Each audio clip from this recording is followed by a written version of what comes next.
Assalamualaikum warahmatullahi wabarakatuh. Halo adik-adik semua, bagaimana nih kabarnya? Semoga adik-adik selalu sehat ya. Bagaimana nih, apakah sudah siap untuk belajar? Sebelum itu, mari kita bersama-sama berdoa terlebih dahulu. Kita berdoa menurut agama dan kepercayaan masing-masing. Berdoa, mulai.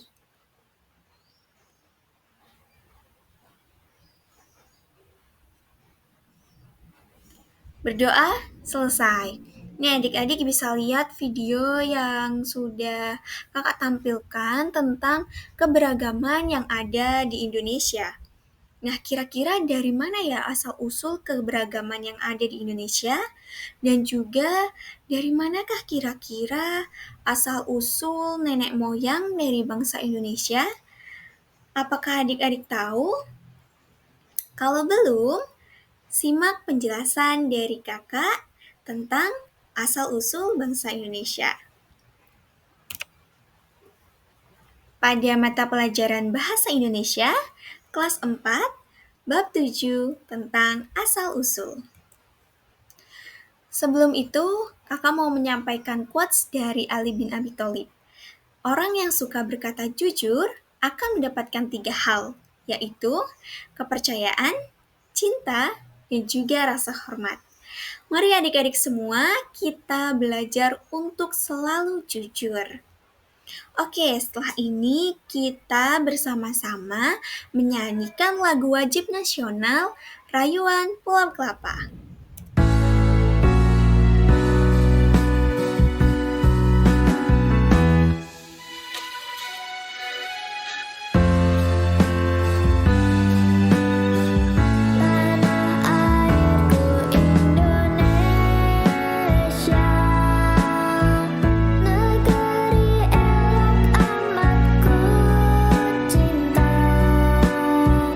Tanah tumpah darahku yang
Terima kasih sudah menonton. Jangan lupa subscribe ya.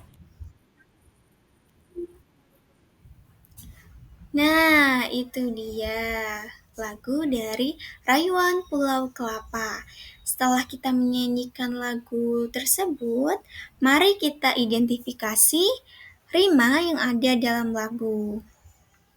Dalam lagu Rayuan Pulau Kelapa, baris-barisnya memiliki rima. Huruf akhir yang sama dapat ditemukan pada baris yang beruntun, disebut berima AABB atau AAAA. Rima dapat pula pada baris yang berselang-seling disebut berima AB-AB. Nah, ini dia rima dalam lagu Rayuan Pulau Kelapa. Dalam baris Tanah airku Indonesia, negeriku elok amat ku cinta, tanah tumpah darahku yang mulia, yang kupuja sepanjang masa, memiliki rima A, A, A, A, dengan jarak rima disebut rima terus. Kemudian ada baris tanah airku aman dan makmur, pulau kelapa yang amat subur, pulau melati pujaan bangsa, sejak dulu kala. Memiliki rima A, A, A, A, B, B, dengan jarak rima disebut rima kembar. Bagaimana? Apakah sudah paham tentang rima? Nah, kalau sudah, kita akan lanjut. Nah, mari kita membaca bersama. Dengan judul Nenek Moyang Kita. Sebagian orang akan menjawab dengan tempat kelahirannya. Sebagian lainnya akan menjawab dengan daerah asal atau suku orang tuanya. Misalnya, Bugis atau Aceh. Ada juga yang menjawab dengan daerah asal kakek neneknya atau malah kakek nenek buyutnya jika mereka tidak berasal dari daerah yang sama. Misalnya, kakaknya dari Jawa dan neneknya orang Dayak. Ada pula yang asal leluhurnya lebih jauh, misalnya Pakistan, Tiongkok, Arab, atau negara lainnya. Tidak jarang kita berjumpa dengan orang yang berdarah campuran. Di dalamnya mengalir berbagai suku atau bangsa. Kalau sudah begitu, sebagian orang lebih senang menjawab, "Saya orang Indonesia." Dari suku atau daerah manapun, dia atau orang tua dan leluhurnya, yang penting kita sama-sama orang Indonesia, bukan? Sejak dahulu, orang-orang sudah pergi merantau, berpindah dari daerah asalnya. Di tempat baru, mereka menetap dan berkeluarga dengan warga setempat atau pendatang lainnya. Tahukah kamu, migrasi manusia di muka bumi ini sudah terjadi sejak zaman purba. Menurut para ahli, berjuta-juta tahun lalu, pada awalnya belum ada manusia di pertiwi kita ini. Manusia pertama yang datang adalah Homo erectus dari Afrika. Tentu saja mereka tidak datang langsung ke Indonesia begitu saja. Mereka berpencar ke Eropa, Asia, dan sebagainya. Dan sebagiannya ke Indonesia. Mereka kemudian beranak pinak dan menyebar ke berbagai daerah.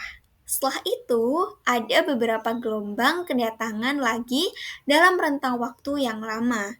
Sejalan dengan makin berkembangnya peradaban dan kebudayaan manusia, berkembang pula interaksi dan perdagangan antar masyarakat. Oleh karena itu, berdatangan pula orang-orang dari budaya lain ke Nusantara, seperti dari India, Tionghoa, dan Arab. Semua proses migrasi ini berlangsung dalam rentang waktu yang sangat lama. Dari mana kita tahu tentang proses ini? Untuk itu, kita harus berterima kasih kepada para ahli yang terus melakukan penelitian mendalam. Para ahli meneliti barang-barang peninggalan sejarah dan juga fosil. Nah, itu dia sejarah nenek moyang kita. Bagaimana? Seru bukan membaca sejarah nenek moyang kita? Nah, adik-adik, agar lebih paham, gambar ini dapat membantu menjelaskan gelombang kedatangan nenek moyang kita dahulu kala. Nah, tadi setelah kita membaca cerita tentang nenek moyang kita, terdapat kata yang memiliki warna merah. Kita akan mencari tahu arti kata dari warna merah tersebut dalam KBBI, Kamus Besar Bahasa Indonesia. Nah, merantau memiliki arti pergi mencari penghidupan ke tempat yang tidak berapa jauh. Kemudian migrasi, yaitu perpindahan penduduk dari satu tempat, negara dan sebagainya, ke tempat, negara dan sebagainya lain untuk menetap. Nah, kalau buyut itu ibu dari nenek. Urutannya, bapak atau ibu kalian, nenek kalian, kemudian buyut kalian.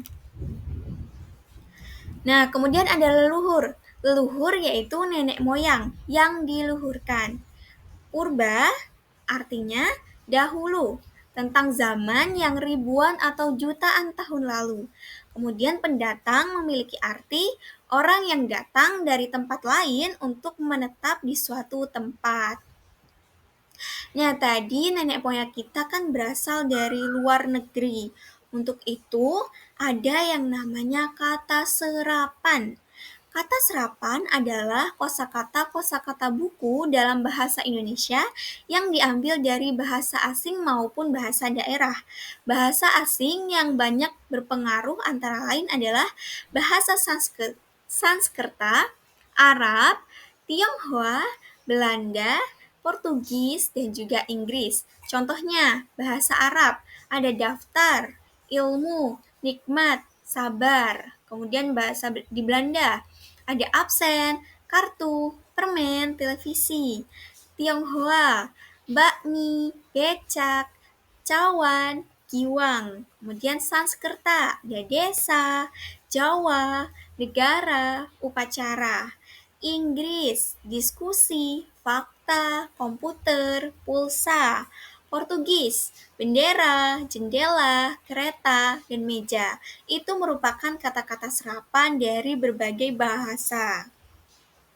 Nah, selanjutnya ada tentang konjungsi. Konjungsi atau kata hubung adalah kata tugas yang fungsinya menghubungkan antar klausa, antar kalimat, dan antar paragraf.